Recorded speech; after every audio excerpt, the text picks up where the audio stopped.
Jauh di dalam belantara Kalimantan yang tak terjamah, tersembunyi sebuah kota yang seharusnya tidak ada. Sebuah metropolis modern dengan gedung-gedung yang menusuk langit, peradaban yang canggih, namun tak akan pernah Anda temukan di peta manapun. Namanya Saranjana. Pertanyaannya bukan lagi apakah kota ini nyata, tapi di dimensi mana ia bersembunyi. Inilah pertanyaan fundamental yang akan memandu penelusuran kita. Karena terkadang garis tipis yang memisahkan dunia kita dengan dunia lain bisa terkoyak hanya karena satu anomali. Satu bukti tunggal yang membingungkan logika. Dan kisah kita malam ini dimulai dengan sebuah bukti aneh yang lahir dari pekatnya malam di Kalimantan Selatan. Bayangkan sejenak, Anda berdiri di puncak Bukit Mamake, dikelilingi keheningan malam. Di belakang Anda, sejauh mata memandang, hanya ada lautan hutan belantara yang gelap gulita. Anda mengambil sebuah foto, iseng. Lalu, Anda melihat hasilnya di layar ponsel. Awalnya biasa saja, tapi kemudian mata Anda menangkap sesuatu. Sesuatu yang seharusnya mustahil ada di sana. Dan disinilah realitas mulai terasa aneh. Ketika saturasi warna pada foto itu dinaikkan, sesuatu yang mustahil muncul dari kegelapan. Siluet sebuah kota modern yang berkilauan. Gedung-gedung pencakar langit yang megah, tegak berdiri di tempat yang seharusnya hanya terisi pepohonan rimbun. Dalam sekejap, internet meledak, spekulasi liar menyebar, dan satu nama terus diulang-ulang seperti mantra, Saranjana. Iya, satu foto ini, anomali digital ini, seakan menjadi kunci yang membuka kembali sebuah misteri yang telah terkubur selama berabad-abad. Dari sinilah investigasi kita dimulai, sebuah perjalanan mundur menembus kabut waktu, menyelami arsip-arsip tua, legenda kuno, dan ingatan kolektif tentang kota gaib paling legendaris di Indonesia. Oke, mari kita tinggalkan sejenak fenomena viral modern ini dan beralih ke sesuatu yang jauh lebih konkret, catatan sejarah. Seorang sejarawan bernama Mansyur dari Universitas Lambung Mangkurat melakukan penelusuran mendalam, dan apa yang ia temukan sungguh mengejutkan. Ternyata, nama Saranjana bukanlah sekedar mitos di era media sosial. Coba resapi kalimat itu. Pernyataan ini bukan datang dari pemburu hantu atau penggemar teori konspirasi. Ini datang dari seorang akademisi, seorang sejarawan, sebuah fakta.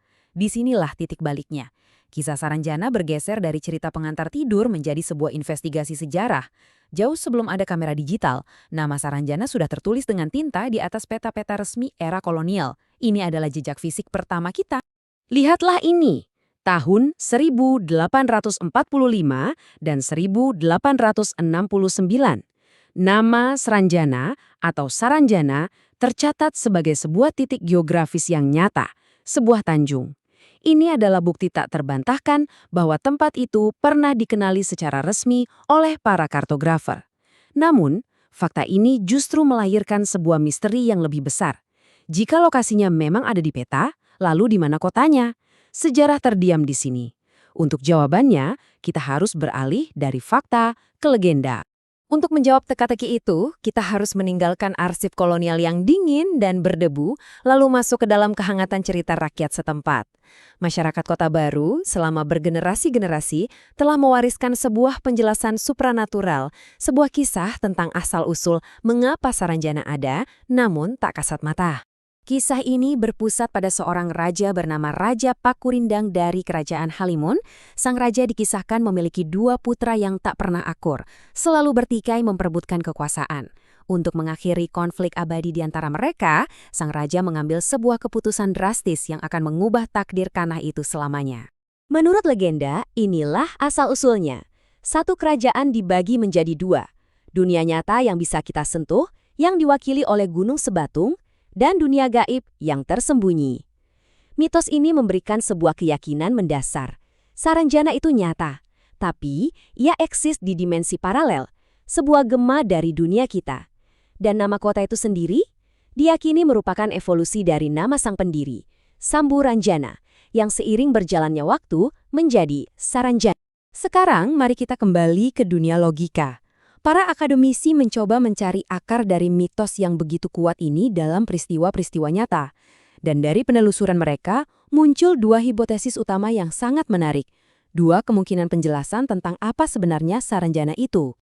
Teori pertama ini berakar pada sejarah nyata suku Dayak Samihim. Hipotesisnya begini, Saranjana bukanlah kota gaib. Ia adalah ibu kota sebuah kerajaan kuno yang benar-benar pernah ada di dunia fisik. Sebuah peradaban megah yang sayangnya hancur lebur dalam sebuah perang dahsyat, lenyap dari catatan sejarah, dan kini hanya bertahan sebagai gema dalam cerita rakyat. Sebuah kerajaan yang hilang. Sekarang, mari kita lihat teori kedua. Teori ini berpusat pada satu tokoh sejarah yang ambisius sekaligus tragis, Pangeran Purabaya dari Kesultanan Banjar. Kisah hidupnya, mimpinya, dan kejatuhannya mungkin menjadi kunci untuk memahami hipotesis alternatif tentang asal-usul Saranjana. Dan tabel ini merangkum perbedaannya dengan sangat jelas. Hipotesis kedua ini menawarkan sebuah sudut pandang yang sama sekali berbeda, bahwa Saranjana tidak pernah menjadi sebuah kota fisik. Ia adalah sebuah mimpi.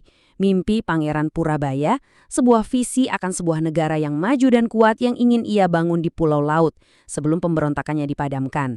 Ingatan akan negeri impian yang tak pernah terwujud inilah yang kemudian berevolusi menjadi mitos tentang kota utopia yang tak terlihat. Entah itu gema dari kerajaan yang hilang atau bayangan dari mimpi yang hancur, semua benang merah ini membawa kita kembali ke masa kini. Satu hal yang pasti, legenda ini terus hidup, bermutasi, dan berkembang. Membuktikan bahwa gerbang menuju Saranjana, baik itu nyata maupun imajiner, sepertinya tidak pernah benar-benar tertutup. Ya, mitos ini menolak untuk mati. Ia meresap ke dalam budaya modern kita, menjelma menjadi kisah kurir yang mengantar paket ke alamat tak berpenghuni, cerita tentang pesanan alat berat dari Jakarta oleh warga Saranjana, menjadi buku terlaris, bahkan diadaptasi menjadi film blockbuster. Semua ini adalah bukti betapa kuatnya cangkraman Saranjana pada imajinasi kolektif kita. Pada akhirnya, kita bisa melihat kesejajaran yang menarik antara Saranjana dan mitos global yang lebih tua, Atlantis. Keduanya sama-sama bercerita tentang peradaban yang hilang. Dan seperti kisah Plato, Saranjana mungkin menyentuh sebuah hasrat universal dalam diri manusia. Sebuah kerinduan akan dunia yang lebih baik, sebuah utopia yang selalu terasa ada, tepat di luar jangkauan kita. Jadi, kita kembali ke pertanyaan awal, mungkin Saranjana tidak akan pernah kita temukan di dalam koordinat peta fisik. Mungkin foto viral itu hanyalah ilusi optik atau kesalahan kamera, tapi foto itu berhasil membuktikan sesuatu yang jauh lebih penting, bahwa ide tentang Saranjana sangatlah nyata.